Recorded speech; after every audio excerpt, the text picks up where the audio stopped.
Recorded Books presents an unabridged recording of Code to Zero by Ken Follett, narrated by George Guidell. This work is copyrighted 2000 by Ken Follett. This recording is copyrighted 2000 by Recorded Books. The launch of the first American space satellite, Explorer 1, was originally scheduled for Wednesday, the 29th of January, 1958. Late that evening, it was postponed to the following day. The reason given was the weather. Observers at Cape Canaveral were puzzled. It was a perfect, sunny Florida day. But the Army said that a high-altitude wind called the jet stream was unfavorable. Next night, there was another postponement, and the same reason was given. The launch was finally attempted on Friday, the 31st of January. Ken Follett opens this novel with a quote from John Marks's "The Search for the Manchurian Candidate, the CIA and Mind Control." From its beginning in 1947, the Central Intelligence Agency has spent millions of dollars on a major program of research to find drugs and other esoteric methods to bring ordinary people, willing and unwilling alike, under complete control. To act, to talk, to reveal the most precious secrets, even to forget on command.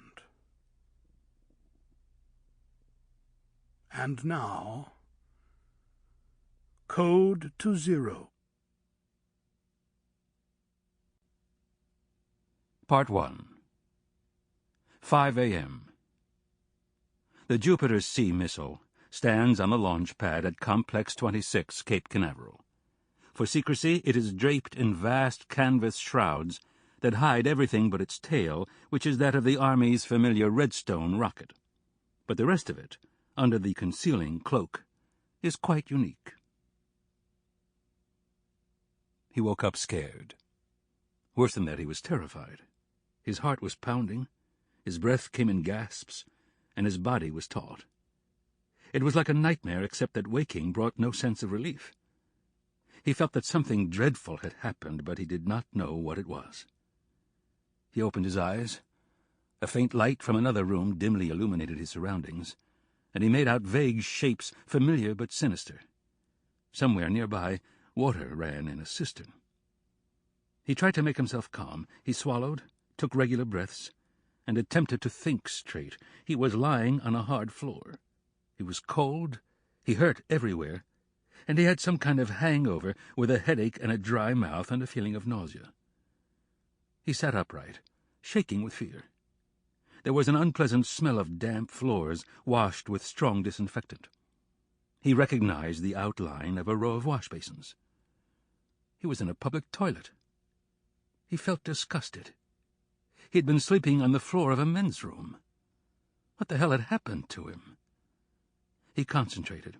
He was fully dressed, wearing some kind of topcoat and heavy boots, though he had a feeling that these were not his clothes. His panic was subsiding, but in its place came a deeper fear, less hysterical but more rational. What had happened to him was very bad.